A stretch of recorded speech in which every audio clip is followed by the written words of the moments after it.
here. So it's a great pleasure to be here. I'm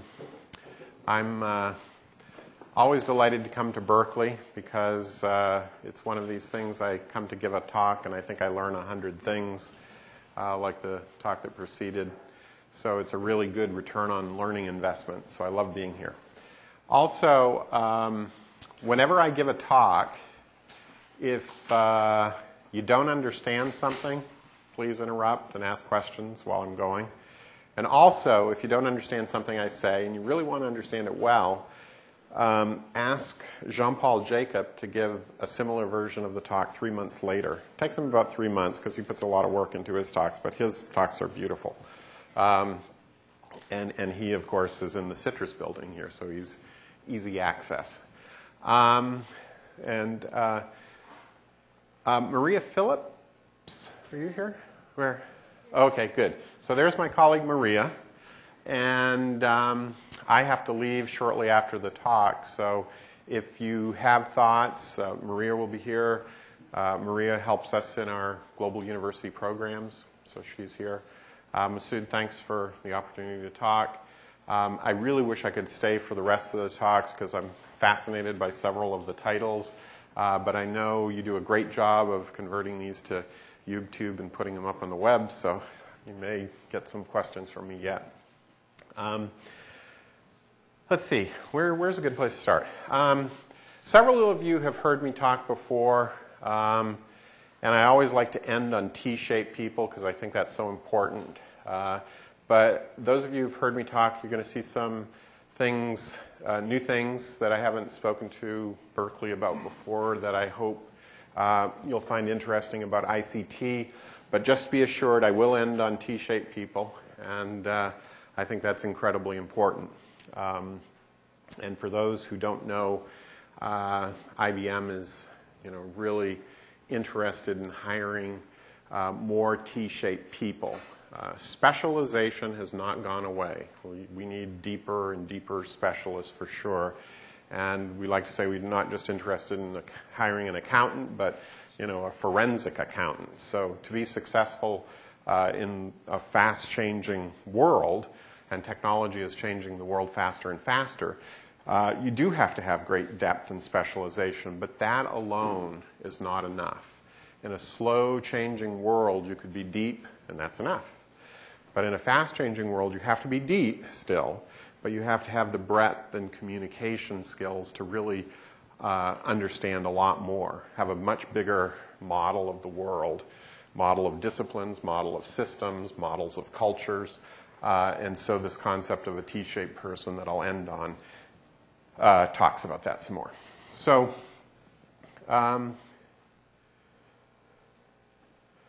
let's see here. I'm going to try something experimental. I hope I get away with it. Before I get into my talk, I wanted to show a YouTube video that I really like a lot that Corning put together. Oops, let's see. This may not work. I'll give it a try. Oh, that's not going to work. Oh, well. It was worth an effort. That's okay. I have a slide on it later, so. Okay. No, that's okay. I have a slide on it, and it's the URL. By the way, these slides are on slideshare.net/Spohrer. So if you want them, they're downloadable. You can see the speaker notes. There's a lot of information on them. So what I want to talk to you about today a little bit is Smarter Planet, of course, and what IBM means by Smarter Planet, but also in the context of ICT jobs for the future and service innovation jobs for the future. And so I've broken the talk up into two parts. The first one talks about the growth of ICT and the information economy and technology and a lot of the stuff I bet you've heard in a lot of talks, but I'll try to present it in a new way. I want to give a very brief history of ICT because it's, of course, a brief but astounding history. and then talk about some of the current challenges. And two of the challenges that I'm going to talk to you about today that I think ICT is going to be critical for solving. Number one is public sector fiscal sustainability. Bankruptcy of California, in other words. Bankruptcy of Greece.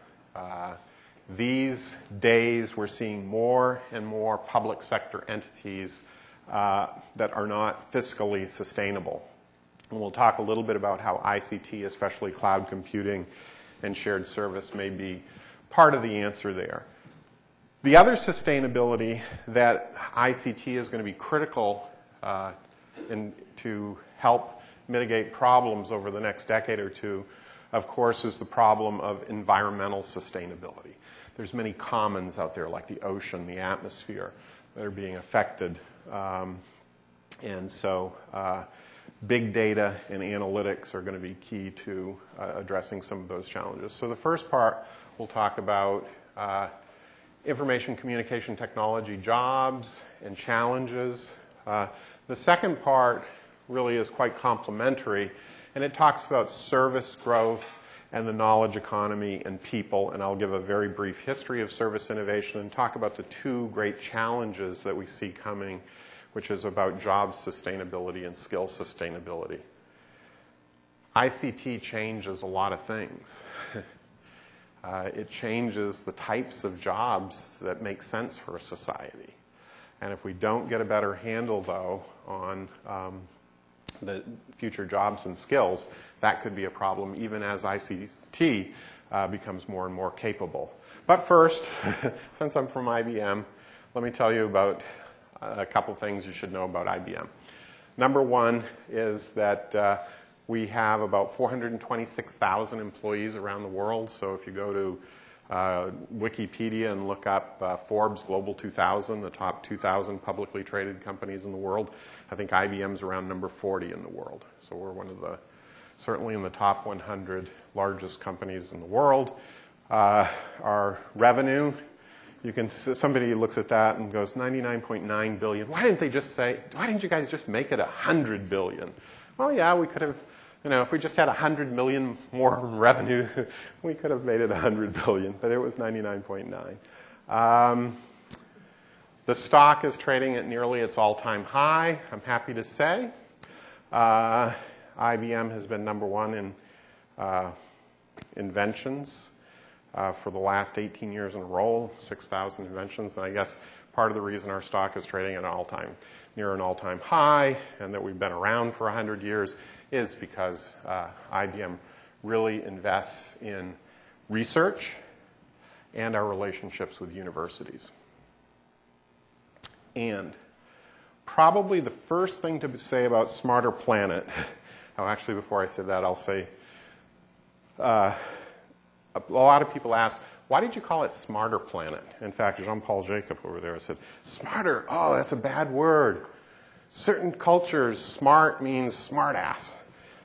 We shouldn't call it Smarter Planet. Jim, you have great influence. Make them change the name.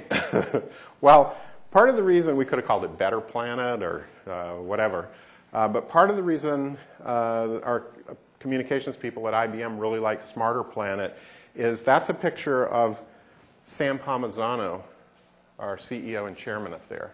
And if you think about it, Sam Palmisano, SP, Smarter Planet, SP. That's one of the reasons why it had to be Smarter Planet. We've been around for 100 years. If you're into kind of cutesy videos, and I know a lot of you aren't because this is about science and cutesy videos probably isn't top of your list, but if you like cutesy videos, I really think this is a cute video. It shows 100 people. The first person is 100 years old, and he talks about the innovation IBM did 100 years ago. And each year you get a different innovation from IBM. It's very cute. I think it was probably in this auditorium, Jean-Paul, or wasn't it, where you ran your Watson? Part of the excitement at IBM these days is a lot of people know in 1997 IBM developed Deep Blue, the supercomputer that beat the world champion in chess, although he can test that.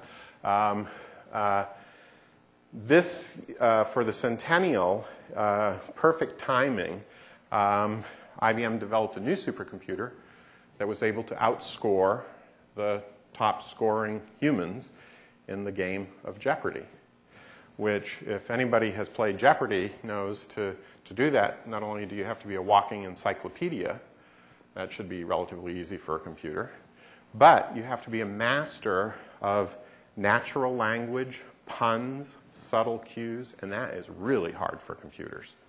And so, in fact, it's so hard that when the IBM research team that developed Jeopardy thought it was ready, which was 2 years ago, and it wasn't, the producers of Jeopardy looked at it and said, "It's an idiot savant. I can't put this on TV. It knows everything about some esoteric thing, and there's something a 6-year-old would know, and it gets wrong. We can't put that on television." So 2 years of work later, and it was finally the producers said, "It's ready." And so Nova did a PBS special on the smartest machine on Earth. If you haven't seen it, look at it. It's really a remarkable achievement in the history of ICT. So what do I mean by information and communication technology, ICT? ICT is a term that the Europeans really like, but here in the US we usually just call it IT, information technology. But I prefer ICT. And this is a very biased history of ICT, but very biased. But I think it hits some high notes, so it's worth sharing with you. In 1945 at Columbia University, you know that university on the East Coast, it's an okay university, it started the Watson Scientific Computing Lab, which is arguably, everything is debatable, arguably the first computer science department in the world. What's remarkable about that is it was a few years before the invention of the transistor. So they were teaching computer science with relays and very, very interesting computers. And if you go to the website, you can see IBMers in white shirts and ties teaching some of the early versions of computer science. And then IBM started gifting computers to certain universities around the world to develop more computer science courses. But that was a few years before the transistors invented. Another big event, 1958, was the integrated circuit. In the previous talk, you saw that in 1956 there was RAMAC. Actually, that was February 10th, 1954. But okay, 1956 is close enough. The integrated circuit came along in 1958, which was amazing that you could do that. And that's really where people started envisioning Moore's Law. 1969, the first message that was ever sent on the internet, what could be arguably the internet, these IMP processors. And of course, I think the very first message sent, the internet crashed after the first character, but then they quickly debugged it and the internet was off and going. 1971, the microprocessor. I skip a bunch of years. There's Deep Blue. This is really amazing to me. 2010, 1/3 of the worldwide population with internet access. Again, arguable, but wow, 1/3 of the worldwide population with internet access. Also 2010, last year, mobile phone subscriptions hit 5 billion. Now, of course, there's some countries like Belgium where I think the average number of cell phones a person has is 3. But still, 5 billion subscriptions is pretty amazing by 2010. And of course, we have the 2011 IBM Watson wins Jeopardy. But I think all of us have become accustomed to thinking about, okay, there's really rapid increasing capabilities in ICT, so what does the future hold? What is 10 years away? What's 20 years away? And I know a lot of us interested in this area spend a lot of time thinking about that. So I wonder when will 3/4 of the world's population have smartphones connected to the internet? And when will all of the worldwide population have smartphones with, what's this thing, Watson++. Well, you know, the team that developed Watson isn't standing still. And so we can envision in, say, I don't know, 20 years. You know, you're always wrong when you pick a date, but some point in the future, where on your smartphone you will have your Watson++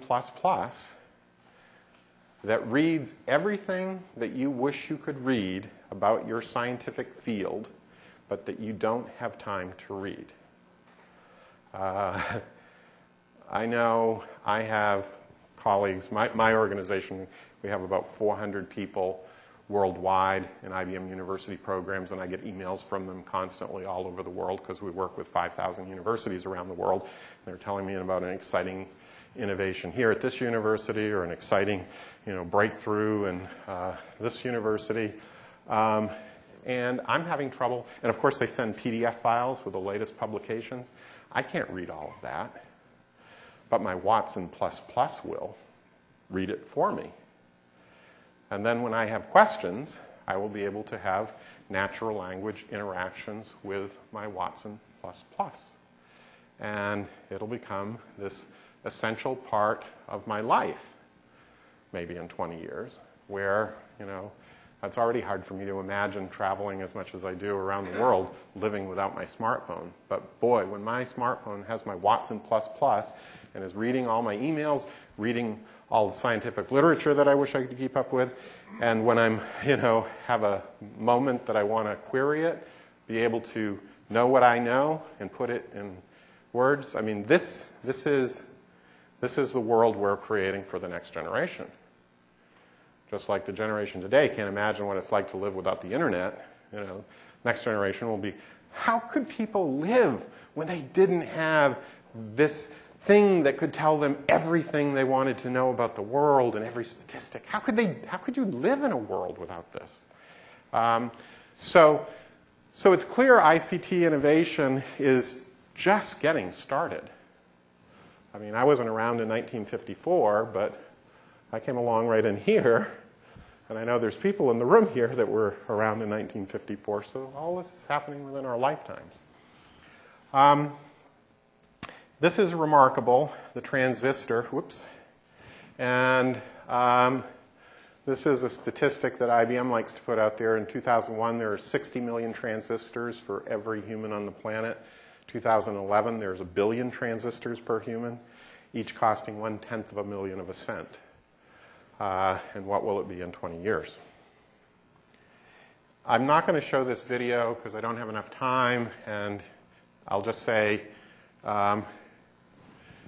11 million people have watched it, nearly 12 million. It is a great piece by Corning, the glass company, that also makes fiber optic cables and stuff like that. But it's a brilliant piece. I recently met Corning's research group. They actually have people here in the Bay Area. I don't know if Berkeley or CITRIS does anything with Corning, but I'll get you introduced. They're doing some amazing thinking about the future of ICT when it's built into every glass surface. The bathroom mirrors are connected to all your health data. The surfaces of your counters and appliances are communication systems. Your cars, on and on and on. They have this vision, and it's a lot of different things. It's not just ICT. You know, your windows have solar in them. They're able to change their how opaque they are. It's just a brilliant example of how there's going to be lots more transistors everywhere in our lives. And I think some of the scenarios, I look at, the ones help me remember to buy the milk. I'm not so impressed with those. But there were some scenarios in this video that I was really impressed with. And so impressed, I contacted them and said, hey, I got to talk to your people. What are you doing with universities? Maybe we should collaborate. So you hear a lot today about ICT jobs, the number of enrollments in computer science down, stuff like that, struggling to get back. It's a little perplexing to some of us because there's enormous demand for ICT. In fact, there's all kinds of good things you can say about ICT. So here's the California stats. 4% of all companies, 4% of the workforce, 6% of private sector revenue, 12% of salaries. Wait a minute. 4% of the workforce and 12% of the salaries? Yes, ICT people get paid about 3 times as much as the average person. So that's amazing. I mean, it's still a great profession. And the world, especially the US right now, needs more startups. I was just recently talking to several venture capitalists, Tim Draper of Draper Fisher, Jurvetson, and Ann Winblad of Hummer Winblad. They were at the Service Research and Innovation event we just had down in Santa Clara. And they both said, yeah, about 70% of the new startups we're seeing are service businesses, information services, web services, infrastructure as a service. They all need ICT. So the source of many of the new jobs, you know, the next Facebooks, Twitters, whatever, are going to require ICT talent. 600 employers were surveyed. They saw the need for ICT, 86% end-user support roles, 67% data center support, 71% online internet support, 58% management, so get that dual degree, computer science, ICT, and business, 51% hardware, software development, 41% marketing and sales. Very, very vigorous. But it's not just the super specialized ICT people of the past. I mean, when I graduated computer science, I was specialized in artificial intelligence. And I was very deep in artificial intelligence. But that's not enough in the future. You still have to be deep. Remember, we don't want accountants, we want forensic accountants. So don't think I'm saying for a minute that you can get away with not being deeply specialized. You have to be deeply specialized. You have to be an expert in a smaller and smaller and smaller piece of knowledge, deeper and deeper and deeper. But that's not enough. If you look at what how things will change, there's a lot more emphasis on, do you have experience solving real-world problems? Do you have the soft skills and team skills where you can communicate across disciplines and functions? More focus on systems, industry sectors, and the benefits that ICT can create. So you can't just know how to program, you also have to understand what's the implications for healthcare, retail, banking, finance. Cultural readiness. You're going to be doing a lot of interaction with teams around the world. Deeper analytic and problem-solving skills, broader teamwork and communication skills. So this is where ICT is going. It's going to more of a T-shaped ICT person. And that's true of everyone. Physics, T-shaped. Chemistry, T-shaped. Systems engineering, T-shaped. Everybody has to be deeper, more specialized, and have more breadth. Those are the successful people.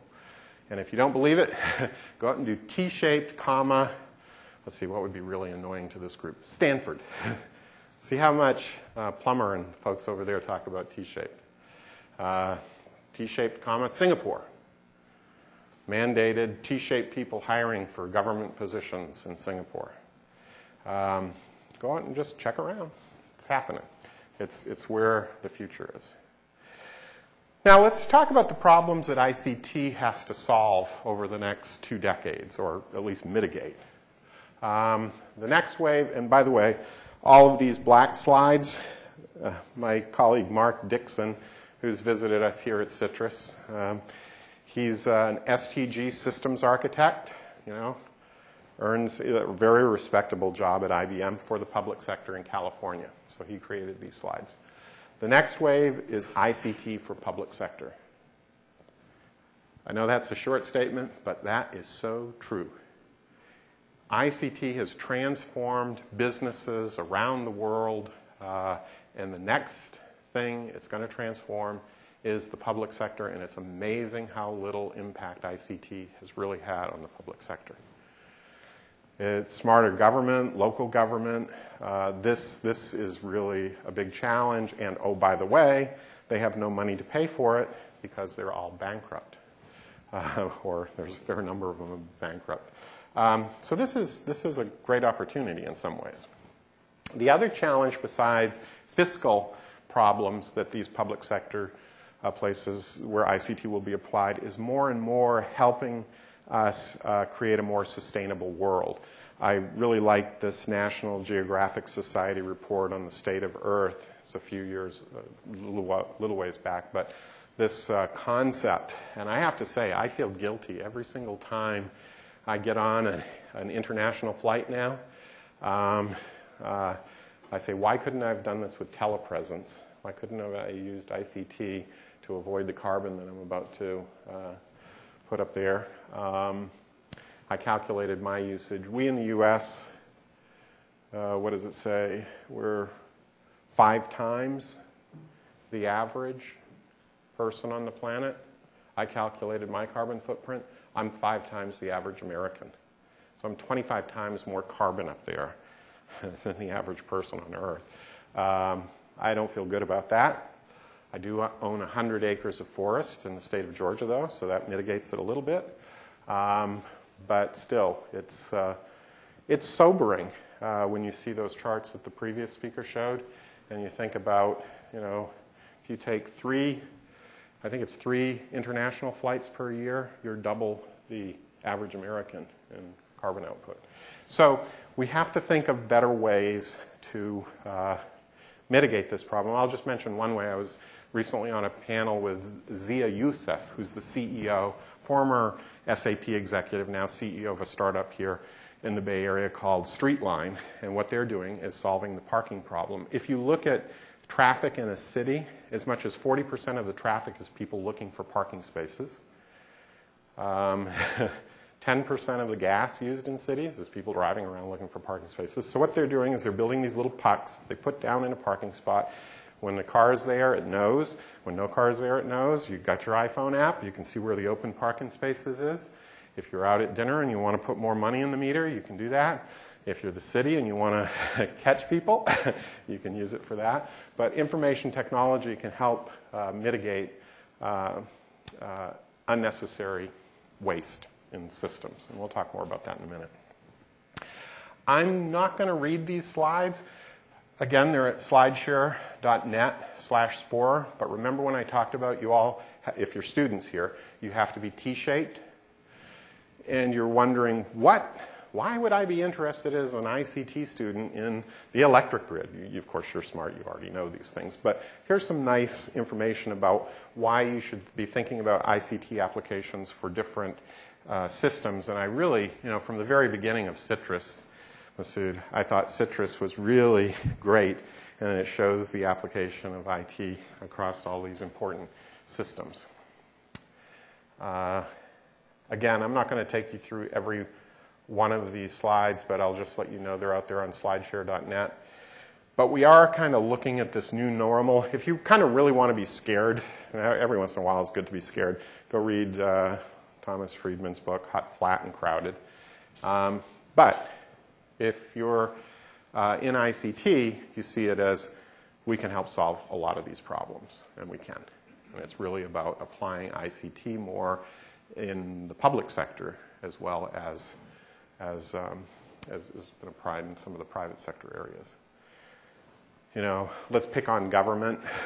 So here's some, is government ready? Does it have the digital infrastructure? And again, this is Mark's data, so you'd have to talk to him about where he got it. But 78% of data centers were built before the dot-com era and are technically obsolete. I find that hard to believe, but I'm sure that's an important variable to take a look at. And if Mark put it there, he's got some facts behind it. I was watching the 11 o'clock news last night, and one of the reporters, he seemed a little too happy as he was stating this, but he said, in a recent survey of CEOs, the state that the CEO says is the worst business-friendly state is California. It ranked 50 out of 50. Texas is number 1 in business friendliness, and North Carolina is number 2. But nevertheless, in spite of that, I haven't had a chance to go look at that survey, see how many CEOs, what kind of CEOs or anything, but it's relevant. California is unique. I mean, All you have to do is look at the most populous state, 13% of the U.S. GDP. In some sense, it's good. We've got all the problems that ICT is poised to solve right here. And you got Berkeley, and you got CITRIS, your network. I mean, we've got to apply this locally and solve a lot of these problems and make California the leader in showing how to use ICT to improve fiscal sustainability as well as environmental sustainability. And I think that's a great opportunity. I think that's a great challenge for CITRIS and Berkeley. And I think there's no reason why you shouldn't take it on, because it's critical. I'll just end this set of slides that, again, Mark Dixon created, talking about the importance of smarter local government.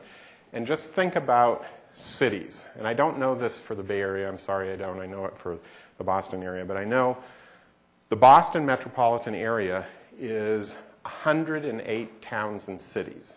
Cambridge, Wellesley. I lived out there for 8 years. I know a lot of them. 108 towns and cities. Over 60 universities, many in the top 500. Harvard, MIT. But its structure is over 200 years old. You know, the police departments, the libraries, were all things that you needed locally because it was, travel times were too long 100 years ago. There's an amazing opportunity for shared service. Think of just sharing the libraries. Think of all those universities and all of those cities. City of San Jose and San Jose State University, they merged their libraries. I don't know if you know this, the Martin Luther King Library in the City of San Jose. If you haven't visited it, if you ever get down to South Bay, go visit this. It's a beautiful library. And you'll see little kids, and you'll see students and faculty, and they managed to create a shared library that wins awards. It's a beautiful place, very functional, very lively. But there's a tremendous opportunity for shared service, and this is a great opportunity for ICT to help create maybe some of the open source software that will allow governments and universities to do that. So very quickly, because I know I've got about 6 minutes before I want to get to questions, I just want to talk a little bit about service innovation.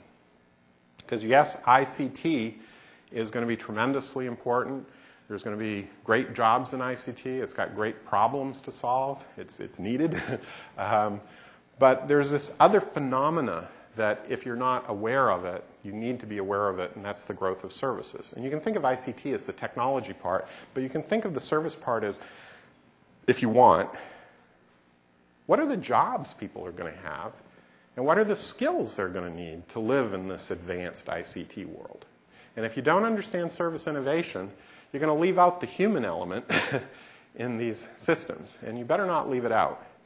I remember when I was in Egypt visiting University of Cairo just before the unrest. The local IBM building's up on the Giza Plateau. You look down, you see the pyramids. It's beautiful. And the head of IBM Egypt was telling me, yeah, Cairo University is really cranking out those graduates these days. There's 100,000 students. They're producing chemical engineers, electrical engineers, computer scientists. Of course, they don't have jobs. We're hiring 2,000 people, Jim, IBM is, but that's a drop in the bucket compared to all of these skilled people that are coming out of these universities. And part of the unrest there is young people who are highly educated that can't find jobs. So just because you have skilled people who can create ICT and think about it doesn't mean you're out of the woods. You have to have high-quality jobs for these people. And this is why it's so important to understand service science, I think, one of the many reasons. I always like to plug a Berkeley book. There's Open Services Innovation by Henry Chesbrough over at the Haas School. That just came out a month or two ago. It's a great book. It tells a lot of the story I'm about to tell. But there's this tremendous growth in service. There's a response, and there's more we have to think about humans, jobs, and skills. So here's the growth. This is a chart I show in every talk, but just for those of you here who may never have seen this, in 1800 in the U.S., 90% of the jobs were in agriculture. Now less than 2% of them. In the U.S. at least, goods and manufacturing came to dominate the economy at one point, but now there's this tremendous growth in service. This is decreasing because of outsourcing and automation. Again, decreasing because of outsourcing and automation. This is growing tremendously, the service sector, and a lot of people think, oh, these are waitresses and waiters. These are knowledge-intensive service jobs. Healthcare, Amazon, Google, information technology companies, business-to-business companies. Most of these are great jobs, knowledge-intensive, great jobs. And of course, it's not just happening in the US, it's happening in all the countries of the world. A few trips back in China, they told me every time they wanted to grow their manufacturing by 10%, they had to grow their service sector, banks, transportation by 40%. So it's a big force. The only difference between other countries and the US is some countries will never go through a phase where manufacturing dominates the jobs in their economy. Now, I know I'm going to lose some people here on this, so Jean-Paul, you're going to have to clean up the mess I make. But factories are, in fact, product service systems. Some of the countries that are most interested in service innovation in the world are manufacturing companies. In fact, IBM was considered a manufacturing company not too many years ago, although we're dominated by service now. But if you watch this YouTube video, you'll see the transparent factory. This is a VW factory. It's like going into a luxury hotel. A group of women from the Middle East were there buying their car, and they got to walk out on the floor. One of them said, "Can I help build it?" "Sure." Torquing down the bolts, self-service, build your car. Giant robots picking up and pivoting these cars so that people can work on them at the best ergonomic angles. Very quiet.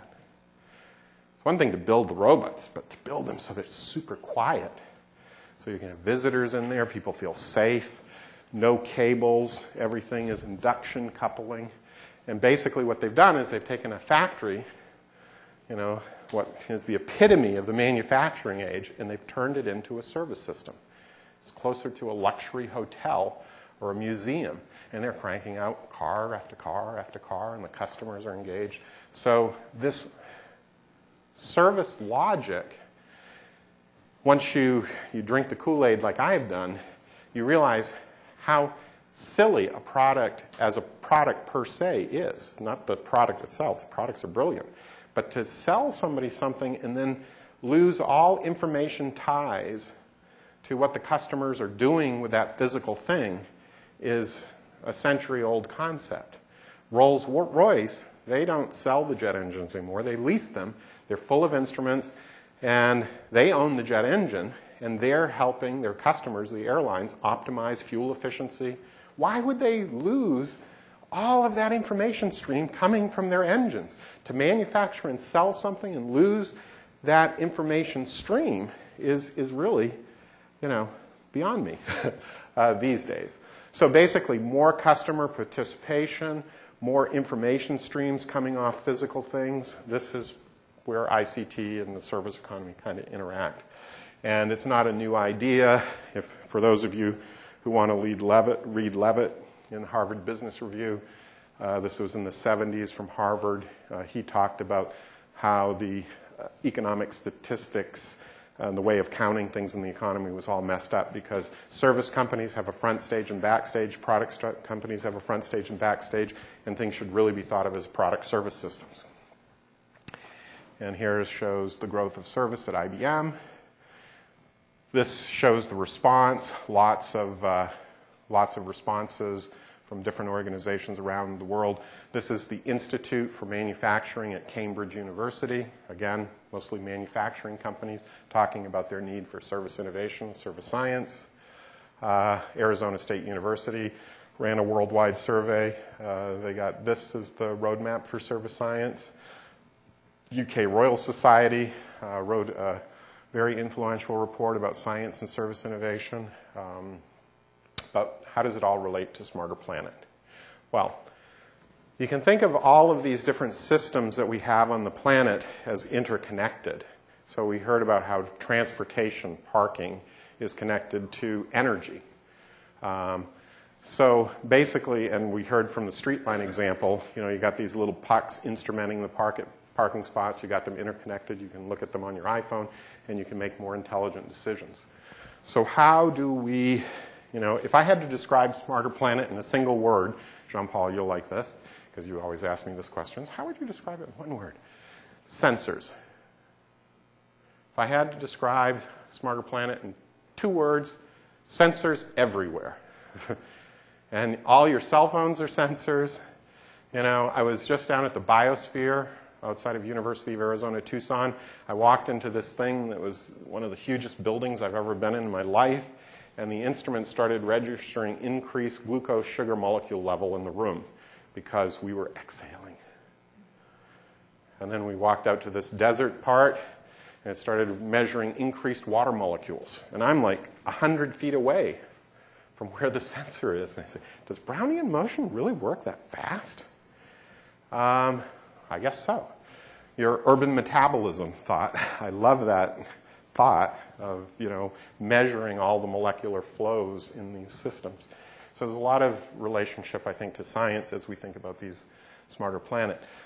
This shows the GDP of the world, which is $54 trillion, broken down by different types of systems. And when we surveyed about 400 economists, they said about $15 trillion of it is waste, and about $4 trillion is addressable with current known methods and technologies. Not to say anything about the future of ICT. So what areas are in most need? The biggest opportunity? Healthcare, government and safety, education, the public sector. So if you're studying ICT today, really think about the public sector. Think about those smartphone applications for the public sector. It's really, really needed. Well-being index. What is this all about? What is Smarter Planet all about?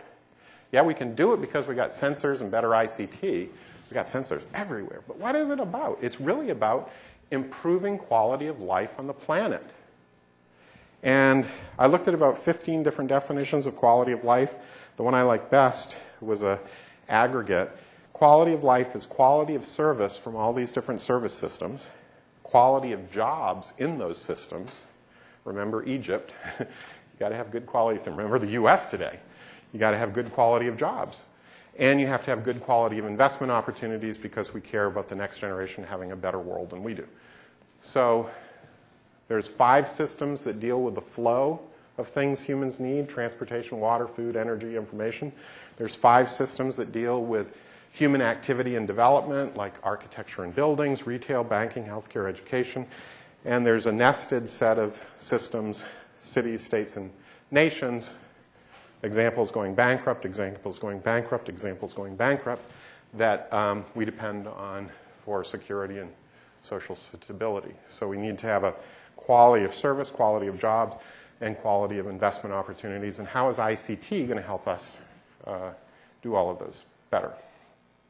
Well, I want to introduce, and then actually I'm over time, so I've got to wrap up.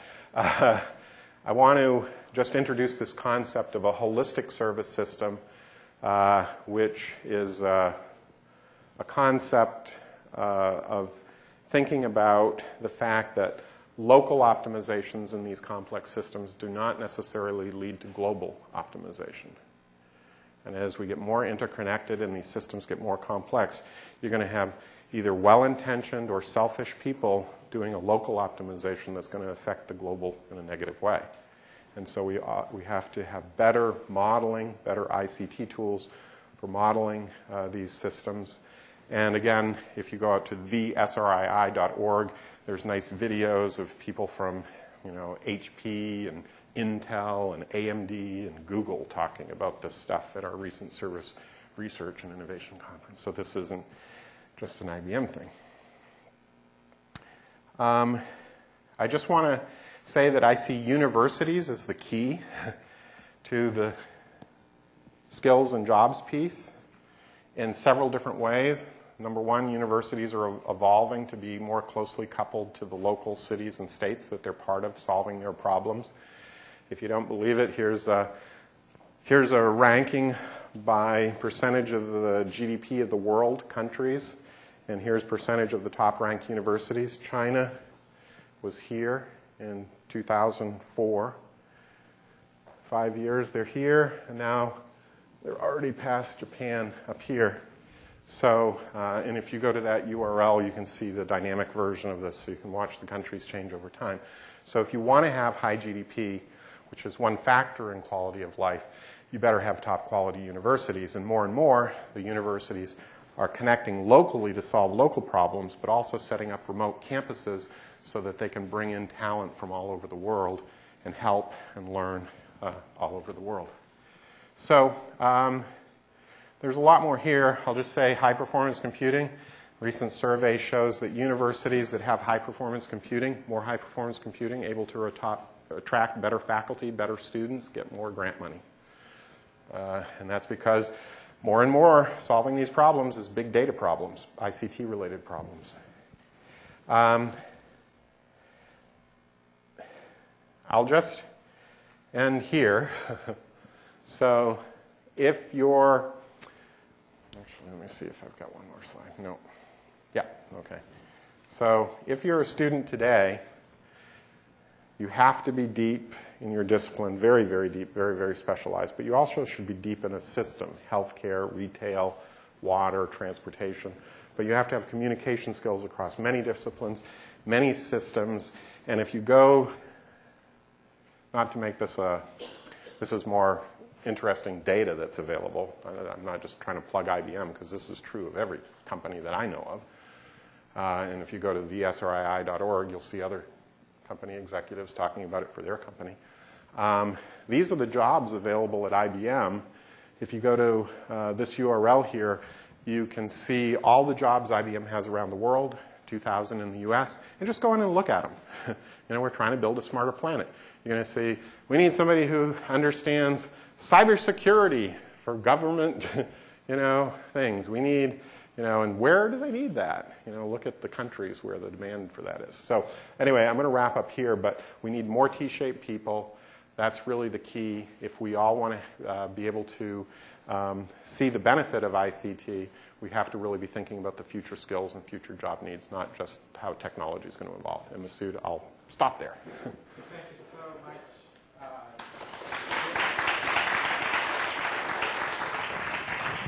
I think I could not put it that for the computational science engineering at Berkeley that they are T-shaped. Good. All right. Because they are just algorithmic from the mathematics department in a sense. They are computer scientists that they actually have the skill, but they have to be a part of the application domain, which becomes the other 20 other departments that they are involved. So we are looking for these students that they want to be T-shaped. Good.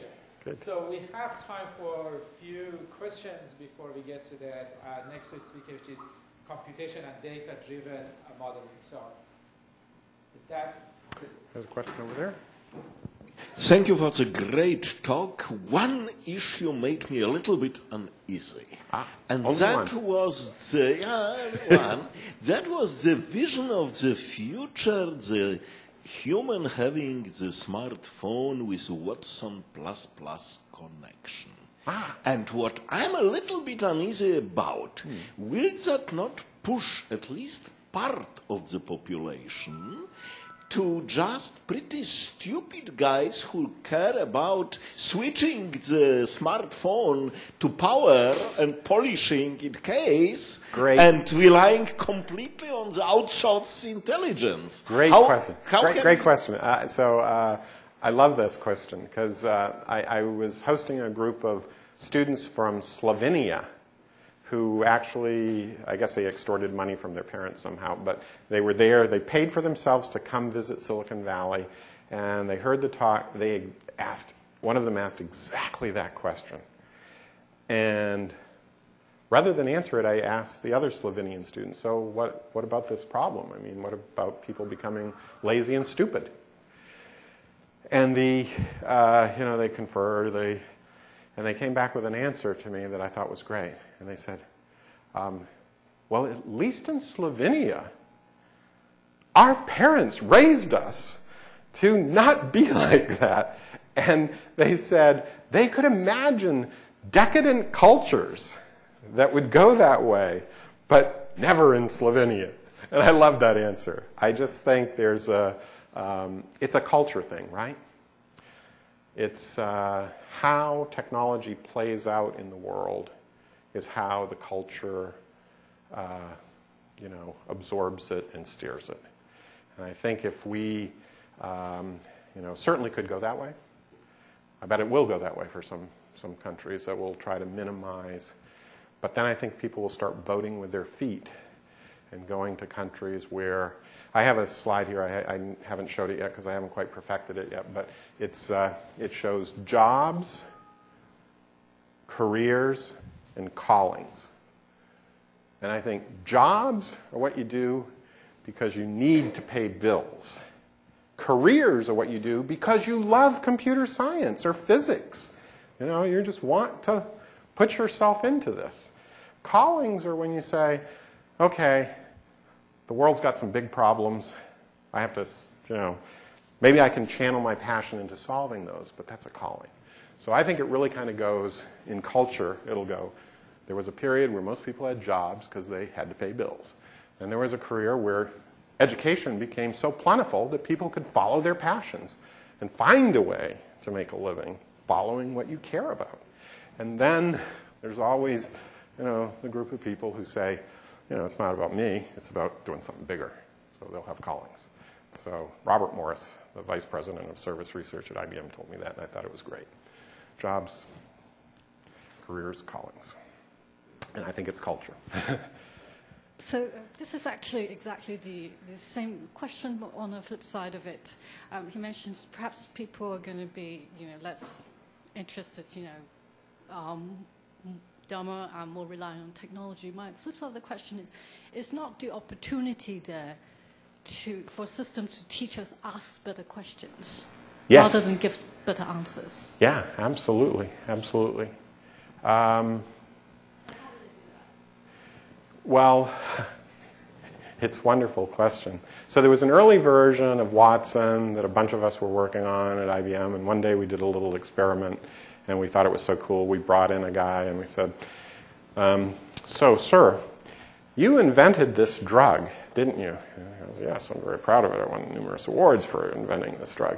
And it was invented because you were trying to solve this problem, this health problem, right? Yeah, he goes, yes, it's, you can go out there on the web, search, you'll find it's applied there. And we said, well, is it applied to solve any other health conditions? And he said, well, yes, I've heard of people applying it in some studies to this. And we were showing a computer screen, a kind of early version of Watson, and it said the first one was the major use of his drug, and the second one he predicted was there. And then we said, we've got 20 more. Let's see how you do. And we lowered it. And he says, yes, I know about that one, blah, blah, blah, blah. I heard of the study over there. And we lowered it. I didn't know that.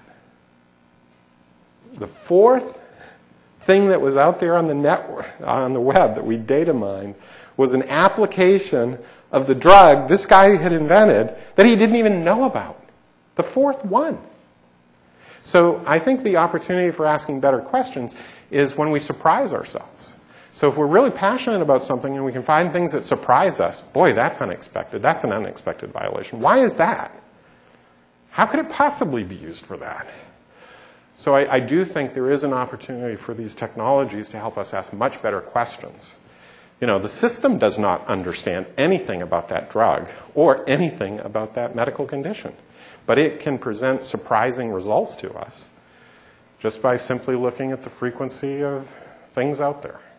And it's up to us to be surprised. Whoa, why is that? And then use the technology maybe to figure out other applications or whatever. And I think it's really an exciting time, especially at IBM. 20 years ago, the reason I took this job running university programs is because I'm an omnivore for information. I want to know everything that's being discovered in the world, and this is a great job to do that. The other thing is, IBM 20 years ago, it was primarily a relationship with the computer science and electrical engineering, maybe a little physics, computers. Now, because of Smarter Planet, urban planners, the business schools, economics, humanities we were just talking about. Today, IBM wants a holistic relationship with the university and the local city so that we can work together on Smarter Planet projects. So this is a wonderful time in IBM to, if you're curious and you like to ask questions, why is that so, to be working with universities around the world, especially wonderful universities like Berkeley and great organizations like CITRIS. So thanks, Masood, for inviting me here. Thank you so much, Jim, again.